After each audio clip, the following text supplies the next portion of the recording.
सन्मान चिन्ह देऊन सत्कार करावा। डॉक्टर प्रशांत दिघे सर यांचा सत्कार आमच्या आजच्या परिषदेचे संयोजक आयोजक उद्धव सर करतील अशी त्यांना विनंती करतो। या दुसऱ्या सत्राकरता उपस्थित प्रमुख अतिथी डॉक्टर संदीप काळे यांचा स्वागत आणि सत्कार आमच्या महाविद्यालयाचे उपप्राचार्य डॉक्टर तेराणी सर शाल श्रीफळ देऊन करतील अशी त्यांना विनंती करतो। सोबतच आमच्या या सत्राला उपस्थित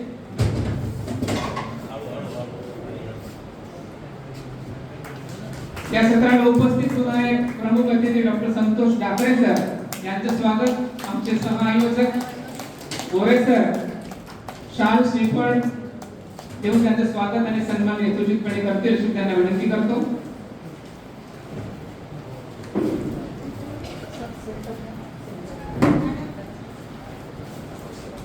आमच्या महाविद्यालयाचे प्राध्यापिका गणित विभाग प्रमुख सौ चित्रा भोंगाडे मॅडम यांना विनंती करतो की या प्रसंगी दुसऱ्या सत्राच्या प्रसंगी उपस्थित प्रमुख अतिथी डॉक्टर रीता दांडेकर मॅडम यांचं शाल सन्मान चिन्ह देऊन त्यांचे स्वागत करतील सन्मान करतील अशी त्यांना विनंती करतो।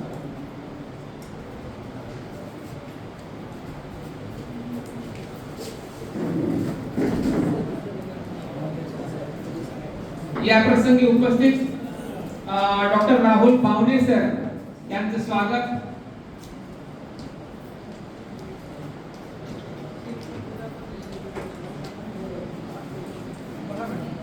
डॉक्टर राहुल पावणे सर यांचं स्वागत तसा सत्कार आमच्या महाविद्यालयाचे एनएसएस विभाग प्रमुख गुरुदास बलकी सर शाल आणि सन्मान चिन्ह देऊन करतील अशी त्यांना विनंती करतो।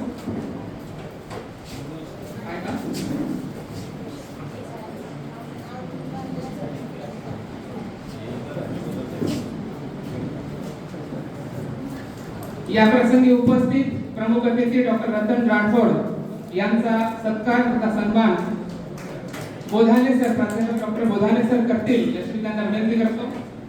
डॉक्टर बोधाने सर मंचावर येतील आणि डॉक्टर रतन राठोड सर यांचा शाल सन्मान चिन्ह व रोपट देऊन त्यांचा सत्कार करतील।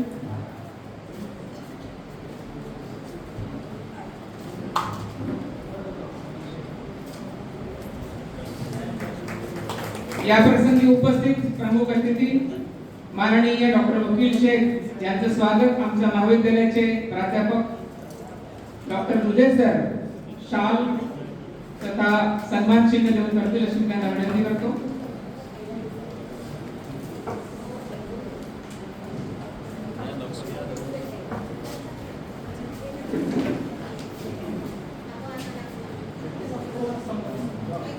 या प्रसंगी उपस्थित प्रमुख अतिथी माननीय डॉक्टर लेनराज लडके सर यांचे स्वागत शरद पवार महाविद्यालयाचे प्राध्यापक डॉक्टर बेडरकर सर शाल तथा सन्मान चिन्ह देऊन करतील अशी त्यांना विनंती करतो।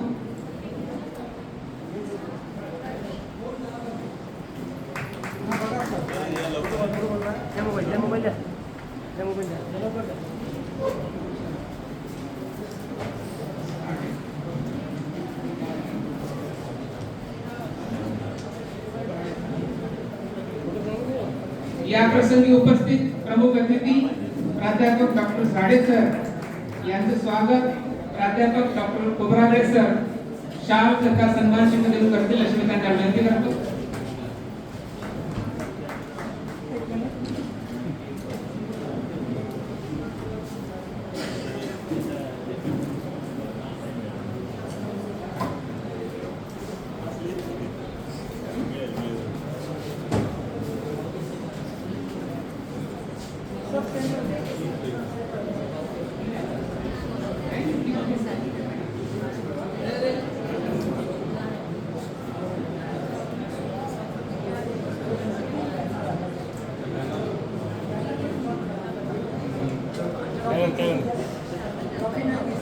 या प्रसंगी उपस्थित डॉक्टर राहुल पावगे सर यांचं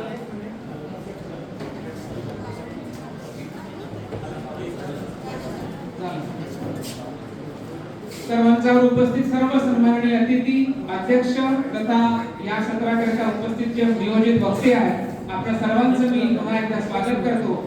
हा जो विषय भारताचे परराष्ट्र धोरण, ऐतिहासिक मार्ग आणि समकालीन आव्हाने या विषयावर सकाळी उद्घाटनाचा समारंभ आटोपला, त्यानंतर एक सत्र देखील आटोपलं.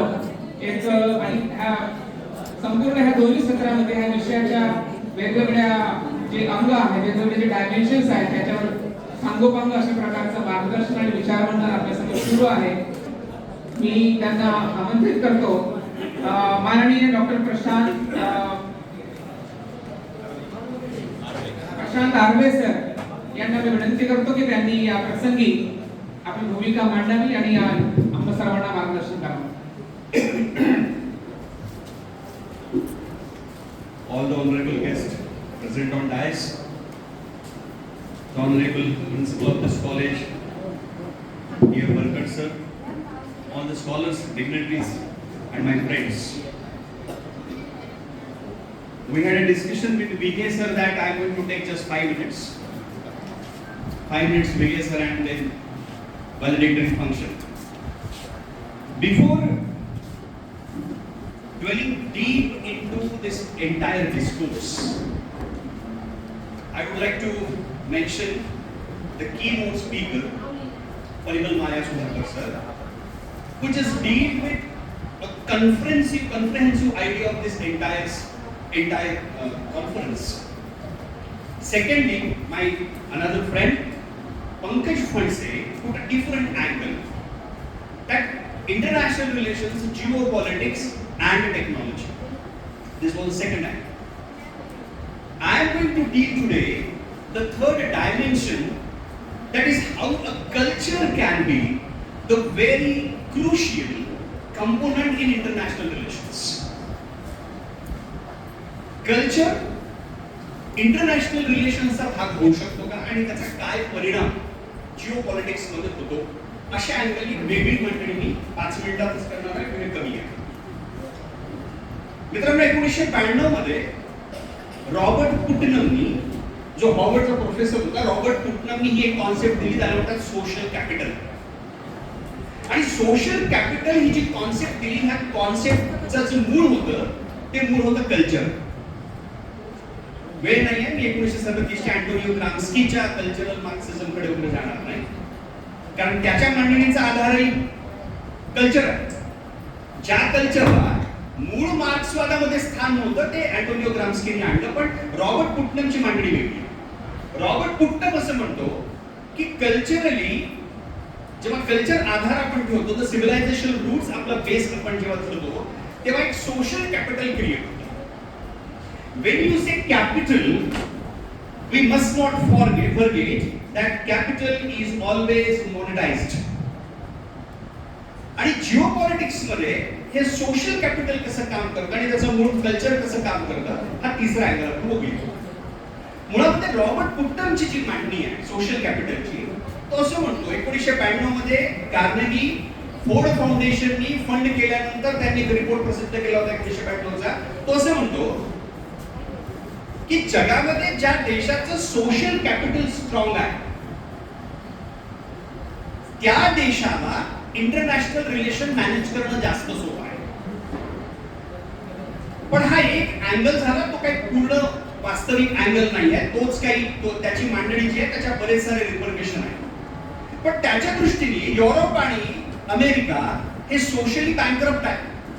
सोशली बँकरप्ट आहे म्हणजे काय, म्हणणं काय त्याचं, आज 65% अशी मुलं आहेत अमेरिकेमध्ये, युएस मध्ये, जे आपल्या तिसऱ्या किंवा चौथ्या बापासोबत राहतात. They don't live with their biological father. Latin American कंट्रीजचा जर विचार केला तर साधारणपणे 75% मुलं ही लीगल वैवाहिक सिस्टमच्या थ्रू येतच नाही, म्हणजे लीगल विवाह संबंधातून ती येतच नाही आहे. ती त्यांचं प्रमाण 15 ते 20% आहे. या अर्थाने रॉबर्ट पुटनम म्हणतो की सोशल कॅपिटल गणलेलं आहे हे सगळं यांचं. पण याचा मूळ आधार काय आहे? कल्चरची गोष्ट रॉबर्ट पुटनम करत नाही, पण आपण जेव्हा सोशल कॅपिटल भारताच्या संदर्भात बघतो तर भारत हा सोशल कॅपिटल मध्ये सगळ्यात श्रीमंत देश आहे. कुमारी मातांचा प्रश्न निर्माण होऊन त्यांच्या मुलांच्या पालन पोषणाची जबाबदारी सरकार भारतात घेत नाही, जे युएस मध्ये घेतलं जातं. एक मुद्दा. मग हे सोशल कॅपिटल क्रिएट कशातून होतं? तर आपल्याकडे इंटरनॅशनल रिलेशन्स मध्ये वापरण्याला एक गोष्ट आहे, ते आमचं कल्चर. याची काय उदाहरण सांगा. इंटरनॅशनल सेंटर फॉर कल्चरल स्टडीजचा मी जनरल सेक्रेटरी आहे. When I started working in International Center for Cultural Studies in Delhi, just 2 years before, I came in contact with almost more than 56 countries. And these 56 countries having their own cultural roots. These are pre-Semitic or pre-Abrahamic. And who are they? Very recent news you might have heard, that is Yazidis. Yazidis live in the northern part of the Iran, that is the Sinjar. After the emergence of ISIS, Yazidis having a distant culture from Iraq. Yazidis were massacred, they were plundered, the genocide was imposed, and they were looted. When it was fanatically when the genocide was imposed, Yazidis were compelled to just migrate from the northern part of Iraq to the Armenia. Now when this crisis was going on in 2014, Yazidis contacted India and they wanted to consolidate their voices in United Nations. And what International Center for Cultural Studies US, it's a US branch basically, but US branch is also established by an Indian man. The thought behind International Center for Cultural Studies was just consolidating these voices and connecting all these dots to the culture so that that country can get connected in international relation. दूरची दृष्टी होती याच्यामध्ये. त्या संस्कृतीच्या आधारावर त्या देशाला जोडणे. जेव्हा आपण यझिदींची गोष्ट करतो तेव्हा यझिदींना भारताने केवळ आवाज दिला नाही, की यझिदींच्या रिएस्टॅब्लिशमेंट भारताने प्रयत्न केले. आयसीसीएस यूएसनी तर यूएन पर्यंत तो विषय नेला. त्यांचं रिहॅबिलिटेशन झालं. ते अर्मेनियामध्ये आज 50 ते 60,000 सेंटरमध्ये ते अर्मेनियामध्ये राहतात. That entire culture connected with India because of the civilisation, because of culture. हाच मुद्दा जर घ्यायचा तर आपण केनिया, युगांडा, रवांडा, नायजेरिया या अनेक साऊथ आफ्रिकन कंट्रीज सोबत करू शकतो. My dear friends, you will surprised to hear the idea, the basic concept of these South African countries. They believe in the concept of Ubuntu. And what is the concept of Ubuntu? Ubuntu is nothing but in Sanskrit Tattvamasi. And what is Tattvamasi? Tattvamasi, I exist because you are. My existence is based on you. If you are not there, then my existence is zero. This Ubuntu culture particularly, we have the civilization and cultural roots with these South African countries. Pankaj sir mentioned a very valid point that from 1947, during the time of Pandit Nehru to Narendra Modi, the same agenda we are just dealing with, and that is we want to the leader, not only the global south, but at the same time the third world leader. And this third world leader, the way to connect this third world leader, तिसऱ्या जगाचा जर नेता व्हायचा असेल तर त्याच्यामध्ये culture हा component, जसा टेक्नॉलॉजी सरांनी वापरला तसा कल्चर हा कंपोनेंट वापरता येतो.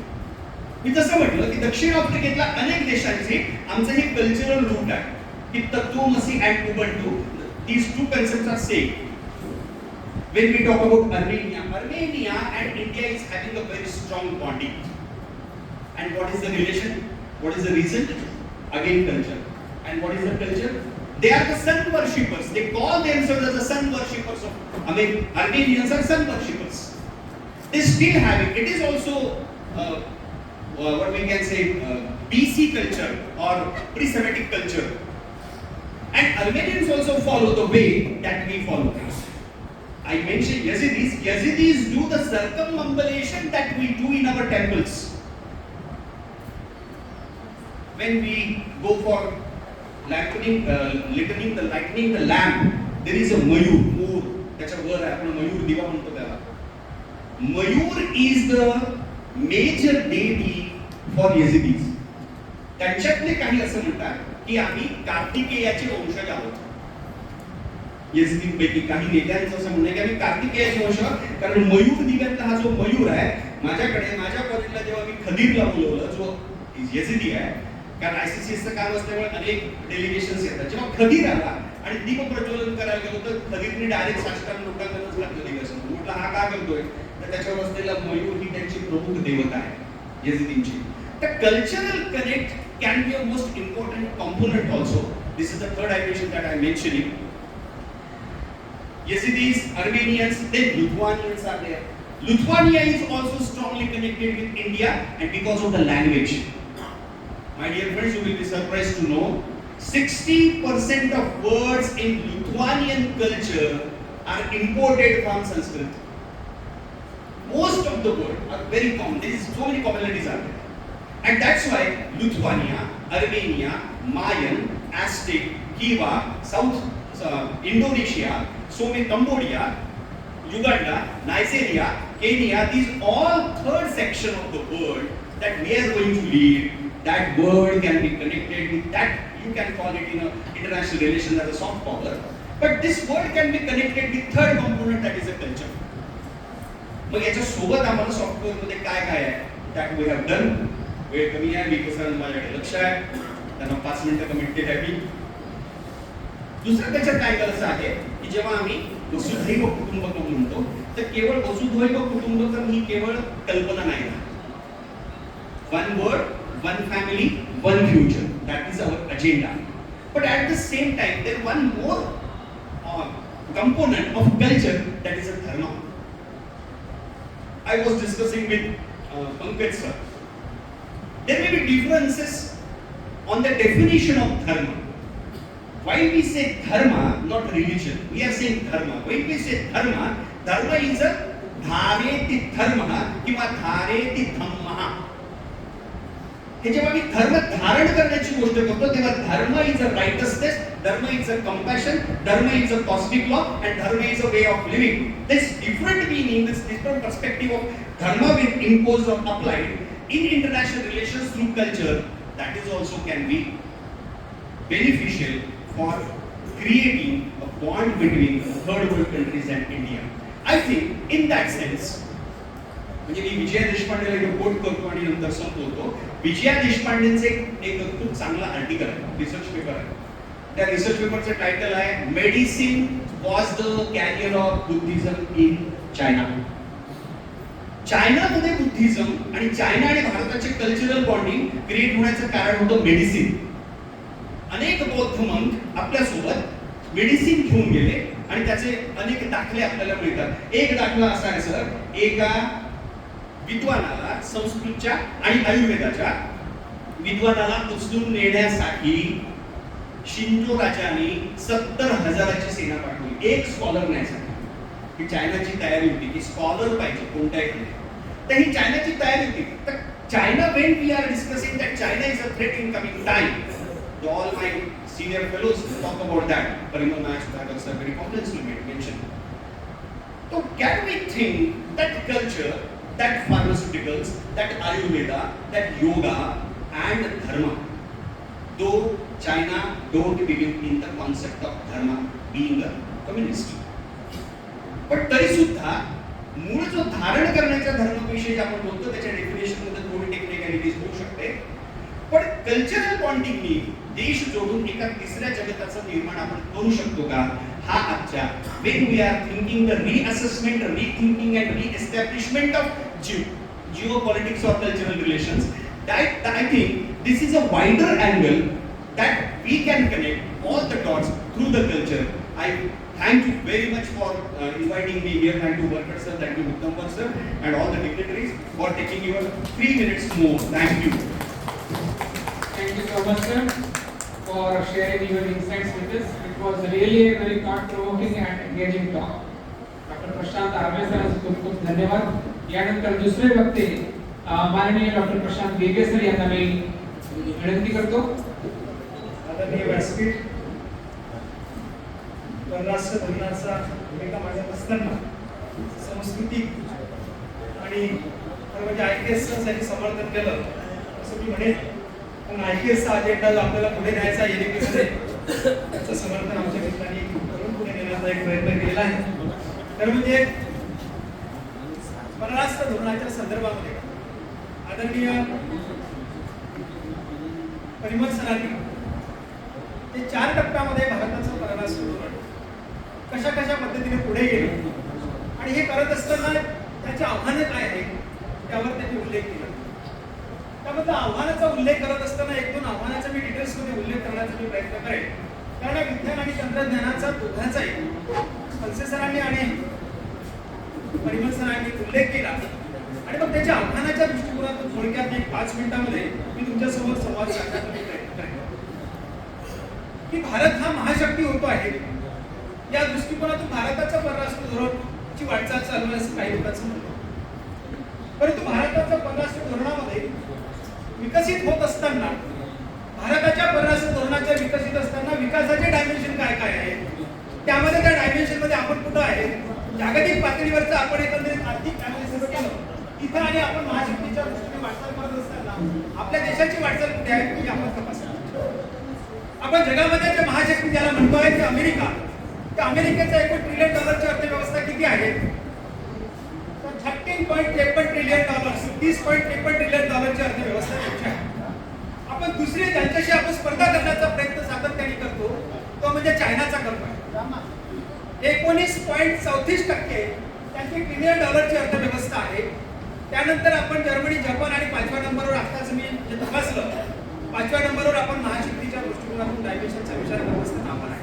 आपल्या देशाची अर्थव्यवस्था किती आणि जागतिक ज्यांच्याशी आम्ही स्पर्धा करतो आहे त्या देशाची अर्थव्यवस्था किती त्याचा उल्लेख आपण करणं गरजेचं आहे. कारण जर मी एखाद्यासोबत स्पर्धा करत आहे त्या स्पर्धा करत असताना स्पर्धेमध्ये टिकण्यासाठी माझ्याकडे असणारे जे काही इन्फ्रास्ट्रक्चरल फॅसिलिटीज आहेत त्यामध्ये मी टिकेल की नाही हा विचार करणं गरजेचं आहे. कारण भारताची एकूण $3.53 ट्रिलियन अर्थव्यवस्था जर आहे आणि 30.33 ट्रिलियन डॉलरची अर्थव्यवस्था असेल तर अमेरिका आणि भारताचा 10 पट पुढे आहे आणि चायना आणि आपल्या पुढे जर विचार आपण केला तर 6-7 पट पुढे आहे आणि स्पर्धा करताना आपण त्यांच्यासोबत करतो. आजच्या स्थितीमध्ये ते फिजिबल आहेत का हा विचार केला पाहिजे. आव्हान आपल्याकडून होतच आहे. कारण या आव्हानाचा उल्लेख करत असताना आपल्याला जेव्हा उभं राहायचं आहे तेव्हा उद्या भारताला उभं राहत असताना एक गोष्ट आपल्याला लक्षात घ्यावं लागेल की जे शैक्षणिक क्षेत्राच्या संदर्भामध्ये आपण सर्वजण बोलतोय की देशामध्ये शैक्षणिक क्षेत्रामध्ये राष्ट्र उभारणीचं काम खऱ्या अर्थाने शिक्षण करतं असं म्हणलं जाते. परंतु एनईपीच्या अनुषंगाने आम्ही बोलत असताना आजची जी काही आकडेवारी आम्हाला 3 वर्षामध्ये जी दिसते आहे याचा आलेख हा दिसतो आहे की हा घसरताना दिसतो आहे. या संदर्भात काही लक्ष देईल का की ज्याच्यासाठी आम्हाला अर्थव्यवस्थेच्या दृष्टिकोनातून ज्या शैक्षणिक क्षेत्राच्या दृष्टिकोनातून विचार आम्ही करतोय त्या विद्यार्थ्यांचं आउटपुट काय आहे त्याचा कोणी सर्वे करणार आहेत का हे आम्ही तपासतो. आजही आपण एक महाराष्ट्राचा उल्लेख आपण जर केला तर आज महाराष्ट्राचा उल्लेख करत असताना 55 ते 60% हायर एज्युकेशन मधल्या जागा खाली आहेत. जर एकीकडे आपल्याकडे शिकवणारा माणूसच ते शाळेमध्ये कॉलेजमध्ये नसेल तर ते शैक्षणिक क्षेत्र उभं कसं राहील ते आपण तपासलं पाहिजे. जे हायर एज्युकेशनचा आपण विचार करतो त्या हायर एज्युकेशन मध्ये 65% या 3 वर्षामध्ये ऍडमिशन कमी झाले आहेत त्याचा उल्लेख आम्ही कधी करणार. आणि मग ह्या स्थितीचा विचार करत असताना ज्या पद्धतीने परिमाण महाराष्ट्राकडे म्हणाले की जागतिक लेवलचा विचार करत असताना आमच्याकडे असणारे विद्यार्थी किंवा ते फॉरेनचे येणारे विद्यार्थी याचं कुठेतरी ताळमेळ बसतोय का हा सुद्धा आम्ही तपासला पाहिजे. हे सुद्धा खरं म्हणजे आपल्याला आव्हान आहे. या विज्ञान आणि तंत्रज्ञानाच्या युगामध्ये आपण बघत असताना आपल्याला दिसत आहे की आपल्याला स्पेस डिप्लोमॅसीचं आपल्याला आव्हान आपल्या पुढे आहे. आपल्याला जर आपण पाहिलं तर क्लायमेट डिप्लोमॅसीचं आपल्यावर एक आव्हान आपल्या पुढे आहे आणि सायबर डिप्लोमॅसी सुद्धा सायबरचे सुद्धा आपल्यावर मोठ्या प्रमाणात हॅकिंगचं प्रमाण आपल्या देशामध्ये मोठ्या प्रमाणात होते. हे सुद्धा तंत्रज्ञानाच्या युगामध्ये आपण तपासलं पाहिजे. कारण हे जे सगळे आव्हानं आहेत हे सगळे आव्हानं असताना आपल्याला आव्हानं आपल्या कसे कसे पेलवता येईल या दृष्टिकोनातून वाटचाल जर देश पातळीवर होत असेल तर खऱ्या अर्थानं आपला देश विकासाच्या दृष्टीने वाटचाल करेल त्यामध्ये ती मात्र शंका नाही. परंतु एक आभास दाखवणे की 2046 ला 2047 ला आपल्याला विश्वगुरू बनवू आणि विकासाच्या दृष्टीने वाटचाल करू असं जर म्हणत असू आपण तर एक गोष्ट सुद्धा तपासली पाहिजे की या देशामध्ये या राज्यामध्ये असणाऱ्या बेरोजगारीचं प्रमाण किती आहे आणि या बेरोजगाराला जर उद्योगाच्या क्षेत्रामध्ये कन्वर्ट केलं नाही त्या पद्धतीने त्या आजूबाजूला जे ज्या पद्धतीचं वातावरण आहे अफगाणिस्तान आहे, श्रीलंका आहेत, पाकिस्तान आहेत, नेपाळ भीती आपल्याला आहे ती सुद्धा 5 वर्षांना आपल्याला जर याच्या हाताला काम मिळालं नाही, त्याला रोजगार मिळाला नाही, तर हे सुद्धा आपल्याला कुठे आव्हान असू शकतो, हे सुद्धा तपासलं पाहिजे. म्हणून त्या सगळ्या अनुषंगाने विचार करत असताना आपल्याला वास्तव काय हे सुद्धा समजून घेतलं पाहिजे. कारण की महाशक्ती होतो आहे एवढा म्हणून चालणार नाही, किंवा 4थ्या नंबरवर आहे, 3ऱ्या नंबरवर आहे, 5व्या नंबरवर आहे, हा एक काही डबरा पिढून चालणार नाही. आपलं वास्तव नेमकं काय आहे, आपल्या एकंदरीत किनाऱ्या सोर्सेस काय आहेत याचा विचार जोपर्यंत होणार नाही तोपर्यंत मला असं वाटते की आम्हाला आपल्याला सामोरे जाता येणार नाही. एवढंच सांगतो मी थांबतो. धन्यवाद सर. यानंतर शेवटचा टप्पा अध्यक्ष म्हणून उरला आहे, परंतु अध्यक्ष म्हणून त्याकडे म्हणण्यापूर्वी या प्रसंगी आवर्जून उपस्थित झालेले काही प्रमुख अतिथी यांचं स्वागत आणि सत्कार महाविद्यालयातर्फे करणे आम्ही आमचं कर्तव्य समजतो. या प्रसंगी उपस्थित माननीय प्रशांत दुलतुलवार सर यांना विनंती करतो की त्यांनी व्यासपीठावर आपले स्थान ग्रहण करावं. प्रशांत दुलतुलवार सर यांना विनंती करतो की त्यांनी व्यासपीठावर आपले स्थान ग्रहण करावं. आणि आमच्या महाविद्यालयाचे प्राचार्य डॉक्टर वरकट सर यांना अशी विनंती करतो की त्यांनी माननीय प्रशांत दुलतुलवार सर यांचं स्वागत शाल, सन्मान चिन्ह तथा एक रोष्ट देऊन त्यांचा यथोचित सन्मान करावा.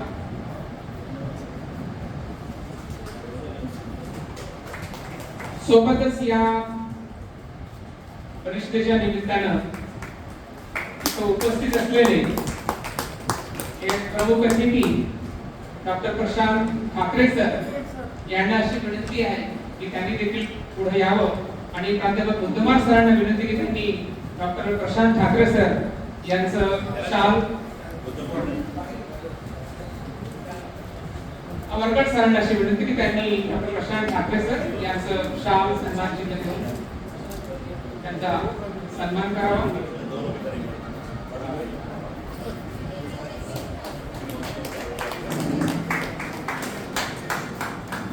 दुसरे एक प्रमुख अतिथी प्राध्यापक श्रीकांत शेंडे सर यांना अशी विनंती की त्यांनी व्यासपीठावर यावं आणि माननीय प्राचार्य आणि उपप्राचार्य यांच्या हस्ते आपण शाल, सन्मान चिन्ह ग्रहण करावं. प्राध्यापक श्रीकांत शेंडे सर, मी प्राध्यापक विजय पंधरे सर यांना अशी विनंती करतो. विजय पंधरे सर,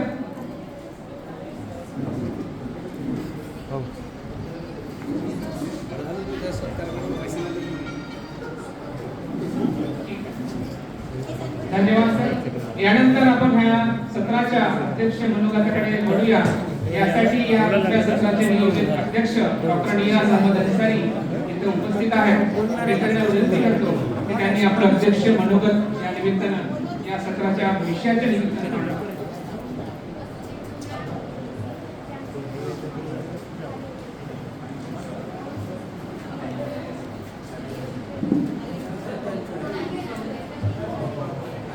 धन्यवाद.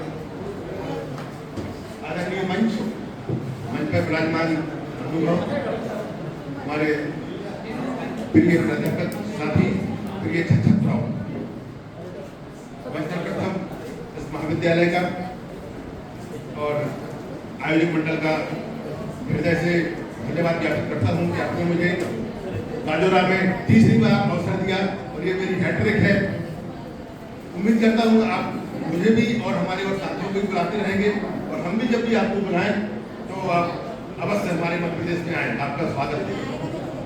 अभी हमारे दो वक्ताओं ने अपनी बात रखी. चूंकि मैं हिंदी भाषी हूँ और हिंदी बोलूँगा, हमने प्रशांत फर्स्ट उन्होंने इंग्लिश में बात की, उन्होंने मिडल ईस्ट पर प्रकाश डाला और वो विदेश नीति को IPS तक लेकर गए, इंडियन नॉलेज सिस्टम पर. हमारे दूसरे साथी प्रशांत सेकंड, आपने विकसित भारत 2047 पर बात की और खासकर जो हमारी वास्तविकता है, बेरोजगारी है, अभी भी हमारी अंतर्राष्ट्रीय राजनीति में हमारी मजबूत पकड़ हमारी नहीं है और बेरोजगारी जैसी समस्याओं पर आपने प्रकाश डाला. एक तरफ हम बोलते हैं वसुधैव कुटुंबकम और स्कूल की बात करते हैं, दूसरी तरफ कि हम बहुत सारे यथार्थ से अनछुए हैं. उम्मीद करता हूं कि उन्होंने जिस तरह संकेत किया है उस विषय पर भी आगे संगोष्ठियां होती रहेंगी. मैं संगोष्ठी के महत्व पर अपनी बात रखना चाहता हूँ। वास्तव में मैं अलका दीदी का ध्यान चाहूंगा, क्योंकि जब भी मैं आया हूँ तो दीदी से हर बार मुलाकात हुई है। हमारे कलाकार महोदय राजेंद्र सर और मैं बाकी का नाम नहीं जानता हूँ, तो सब लोग मेरा सलाम और मेरा अभिवादन स्वीकार करें। देखिए, वास्तव में अब हम ग्लोबल पॉलिटिक्स की ओर बढ़ रहे हैं।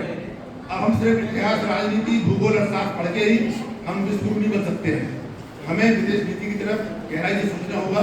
जिस तरह से अभी हम देख रहे हैं कि पिछले 8-10 साल से हमारे प्रधानमंत्री जी और हमारी केंद्र सरकार विदेशी मामलों पर ज्यादा फोकस कर रही है, क्योंकि जब हमें विश्व गुरु बनना है तो निश्चित रूप चलिए हमको न केवल अर्थव्यवस्था में, अपने कैरेक्टर में भी हमको महान बनना पड़ेगा। जब हम दूसरी ओर हम देखते हैं कि हम 5वीं अर्थव्यवस्था है विश्व की, और हम दूसरी ओर देखते हैं कि हम भ्रष्ट देशों की श्रेणी में बहुत आगे हैं। ये बहुत बड़ा डिफरेंस है। इसको दूर करने के लिए हमको आवश्यक है कि ये विषय जो विदेश नीति है, ये सिर्फ राजनीति विज्ञान तक ही सीमित न रखी जाए।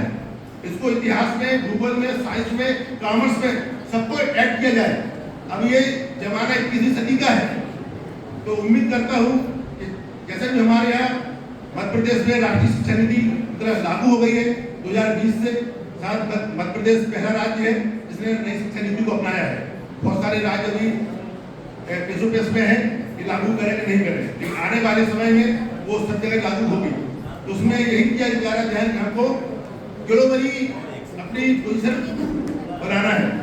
हम भी देखते हैं कि हमारे विश्वविद्यालयों की वैश्विक रैंकिंग आती है तो नाम मात्र के विश्वविद्यालय हमारे विश्व पर स्पर्धा उनकी हो पाती है। तो मैं उम्मीद करता हूँ कि ऐसे कार्यक्रम होते रहें और उसमें हम न केवल अपने स्टेट की पॉलिटिक्स पर बात करें, नेशनल पॉलिटिक्स पे, बल्कि हम अपने कॉन्टिनेंटल पॉलिटिक्स और वर्ल्ड पॉलिटिक्स पे भी हम बात करें। ये हमको स्वीकार करना होगा कि वास्तव में जितनी हमारी सुरक्षा आवश्यकता है उतनी हमारी विदेश नीति भी है।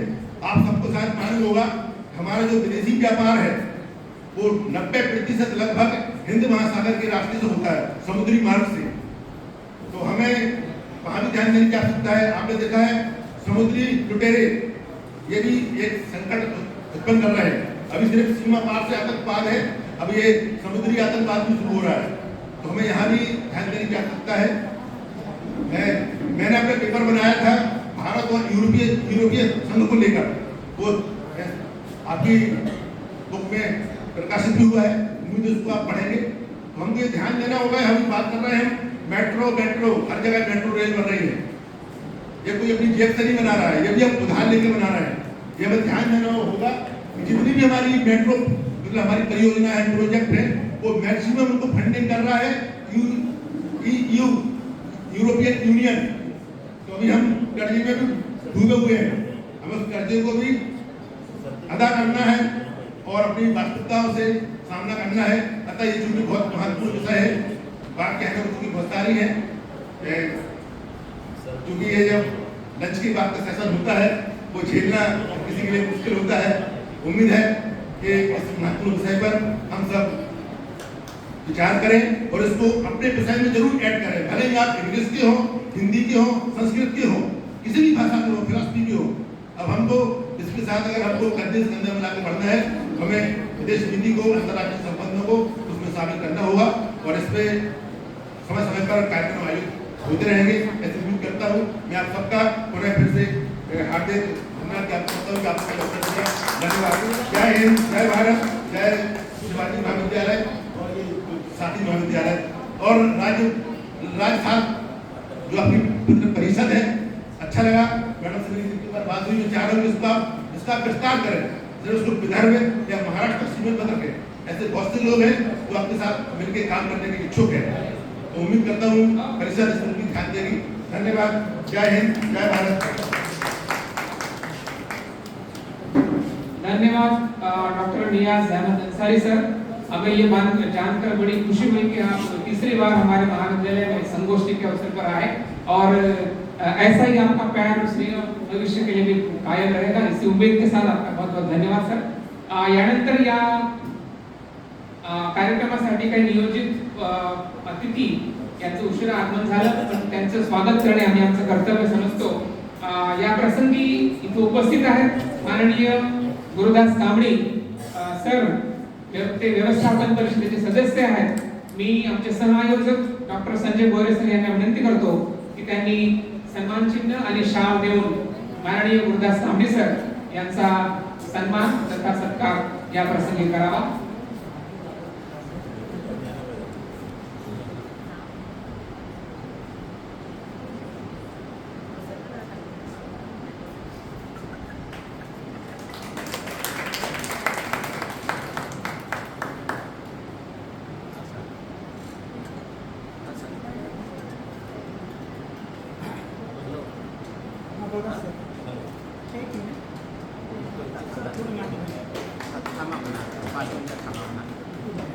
धन्यवाद सर. यानंतर सोबतच एक प्रमुख अतिथी प्राध्यापक डॉक्टर अमर बोंद्रे सर इथे उपस्थित आहेत. त्यांना विनंती करतो की त्यांनी व्यासपीठावर यावं, मंचावर यावं आणि उद्धवराव सरांना अशी विनंती आहे की त्यांनी डॉक्टर अमर बोंद्रे सर यांचं शाल आणि सन्मान चिन्ह देऊन त्यांचा यथोचित सन्मान करावा.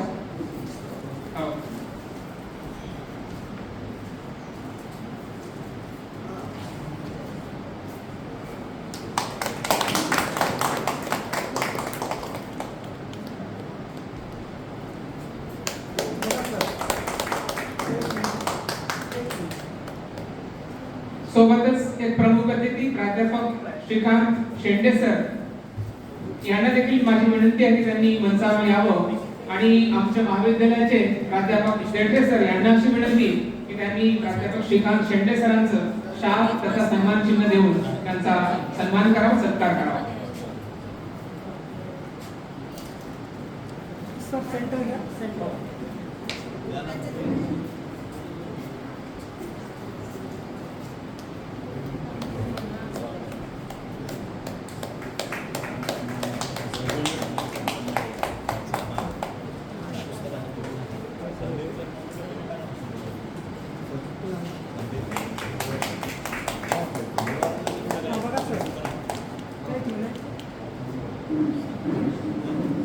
यासोबतच एक प्रमुख अतिथी प्राध्यापक विजय पंद्रे सर यांना देखील माझी अशी नम्र विनंती की त्यांनी व्यासपीठावर यावं, मंचावर यावं आणि आमच्या महाविद्यालयाचे फिजिकल डायरेक्टर डॉक्टर रायफळे सर यांना अशी विनंती की त्यांनी प्राध्यापक विजय पंद्रे सर यांचा शाल सन्मान चिन्ह देऊन यथोचित सन्मान करावा.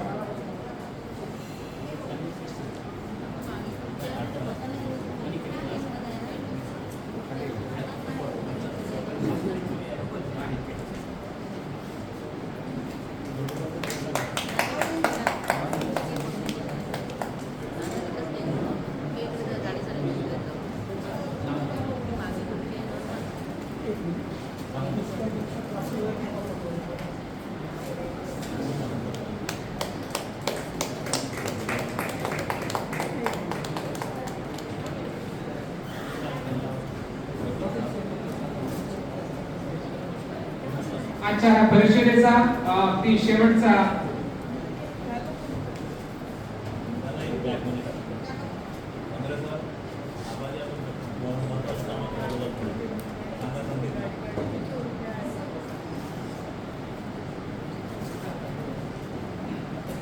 या एक दिवसीय परिषदेच्या आयोजनाकरता आम्हाला अतिशय मोलाचं मार्गदर्शन आणि खूप मोठी भूमिका आणि त्यांचं सहकार्य ज्यांचं लाभलं ते प्राध्यापक डॉक्टर संदीप तुंडुरवार सर.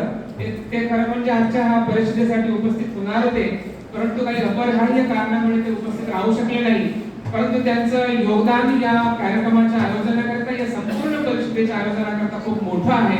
म्हणून त्यांचा देखील सत्कार आणि सन्मान करणे आम्ही आमचं कर्तव्य समजतो. तर त्यांच्या वतीने, तुंडुरवार सरांच्या वतीने जो सत्कार आहे तो प्राध्यापक वकील शेख यांनी स्वीकारावा. मी आमच्या महाविद्यालयाचे प्राचार्य डॉक्टर संभाजी वरकट सर यांना विनंती करतो की त्यांनी डॉक्टर तुंडुरवार सर यांचा सत्कार हा सन्मान चिन्ह आणि शाल देऊन करावा. हा खरा म्हणजे डॉक्टर संदीप तुंडुरवार यांचा सन्मान आहे, कारण त्यांनी या संपूर्ण परिषदेच्या आयोजनामध्ये खूप मोठी मोलाची भूमिका निभावली. अगदी ब्राउशर बनवण्यापासून तर बाकी जी संशोधन जे मॅगझिन आहे जे रिसर्च पेपर्स जर्नलचे जे मॅगझिन आहे ते बनवण्यापर्यंत खूप मोठं सहकार्य त्यांचं आम्हाला या संपूर्ण परिषदेदरम्यान लाभलं. तर ह्या एक दिवसीय परिषदेच्या अगदी शेवटच्या बिंदूला आपण पोहोचलोय. भारताचे परराष्ट्र धोरण, ऐतिहासिक मार्ग आणि समकालीन आव्हाने सकाळपासून या परिषदेच्या विषयाच्या विविध जे आयाम आहेत, जे डायमेन्शन्स आहेत त्याच्यावर साधक बाधक अशा प्रकारची चर्चा झाली आणि ती आपल्या सर्वांची उपस्थितीत झाली. याचा मला आनंद आहे. या संपूर्ण परिषदेच्या कार्यक्रमाच्या आयोजनाचं आभार प्रदर्शन ज्यांच्या खांद्यावर या संपूर्ण परिषदेच्या आयोजनाची धुरा होती ते आमचे सहकारी मित्र राज्यशास्त्र विभागाचे विभाग प्रमुख आणि रिसर्च सेंटरचे समन्वयक डॉक्टर राजेंद्र मुद्दमर सर यांची गेल्या बऱ्याच दिवसापासूनची प्रसन्न धडपड सुरू आहे ही परिषदेचे आयोजन करण्याकरिता. मी त्यांना विनंती करतो की त्यांनी या संपूर्ण परिषदेच्या कार्यक्रमाचं आभार प्रदर्शन करावं. एक दिवसीय आंतर विद्याशाखे राष्ट्रीय परिषद आज या ठिकाणी आयोजित करण्यात आली. श्री शिवाजी कला वाणिज्य व विज्ञान महाविद्यालय राजुरा, शरदराव पवार कला वाणिज्य महाविद्यालय राजुरा तथा राज्यशास्त्र प्राध्यापक परिषद विदर्भ नागपूर तसेच गोंडवाना विद्यापीठाच्या संयुक्त विद्यमाने या ठिकाणी ही परिषद आयोजित करण्यात आली. या परिषदेकरिता दिवसभरामध्ये अनेक विषयांवर चर्चा करण्यात आली. मी सर्वप्रथम सर्वांची माफी मागतो कारण सर्वांचं नाव घेणार नाही, शॉर्टकटमध्ये आभार प्रदर्शन करतो. तर उद्घाटन सत्रापासून जे जे वक्ते, मार्गदर्शक आणि सर्व सहयोगी प्राध्यापक आणि विचारवंत तथा प्राध्यापक वृंद या ठिकाणी उपस्थित झाले त्या सर्वांचं मी आमच्या महाविद्यालयाच्या वतीने सर्वांच्या वतीने या ठिकाणी सर्वांचा आभार मानतो. त्याचप्रमाणे पहिल्या सत्रात आणि दुसऱ्या सत्रामध्ये ज्या वक्त्यांनी अतिशय मोलाची माहिती दिली अशा सर्व वक्त्यांचं सुद्धा या ठिकाणी मी आमच्या महाविद्यालयाच्या वतीने या ठिकाणी आभार मानतो, धन्यवाद देतो. तथा या ठिकाणी दोन्ही सत्र एकत्रित करून समारोपीय कार्यक्रम सुद्धा एकत्रित करून अगदी थोडक्यामध्ये संक्षिप्तपणे या ठिकाणी आम्ही हा कार्यक्रम आयोजित केला. काही लोकांना बोलण्याची संधी मिळाली नसेल तर मी प्रत्यक्ष व्यक्तिशः माफी मागतो आणि प्रत्येक लोकांना जायचं घाई असते त्यामुळे प्रत्येकाला संधी देता आली नाही, त्याबद्दल सर्वप्रथम मी सगळ्यांची माफी मागतो. परंतु या समारोपीय कार्यक्रमाला विशेषतः बाहेरून आलेले डॉक्टर नियाज अन्सारी शेख MP वरनं आलेले आहेत. त्याचप्रमाणे या ठिकाणी आमच्या देशमुख मॅडम उपस्थित आहेत ज्यांच्या मार्गदर्शनाखाली ही नेहमी परिषद आयोजित केली जात असते आणि म्हणून मी विशेषतः त्यांचे सुद्धा आभार मानतो. त्याचप्रमाणे प्रशांत आर्वे सर, परिमल सर आणि पंकज फनसे सर यांनी आपली उपस्थिती दर्शवून अतिशय मोलाचं मार्गदर्शन केलं, त्याबद्दल त्यांचं मी सुद्धा या ठिकाणी शतशः आभारी आहे. एकदा पुन्हा जे मान्यवर या ठिकाणी सर्व उपस्थित आहेत, समारोपीय कार्यक्रमाला व्यासपीठावर उपस्थित आहेत अशा सर्व मान्यवरांचं मी या महाविद्यालयाच्या वतीने आभार व्यक्त करतो, धन्यवाद देतो. आणि या ठिकाणी या कार्यक्रमाची सांगता राष्ट्रहिताने होईल असं मी जाहीर करतो. सर्वांनी या ठिकाणी उभं राहावं.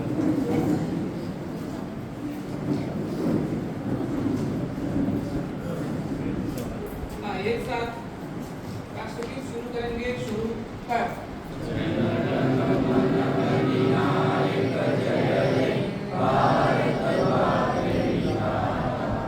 पंजाब सिंध गुजरात मराठा द्राविड उत्कल बंग विंध्य हिमालय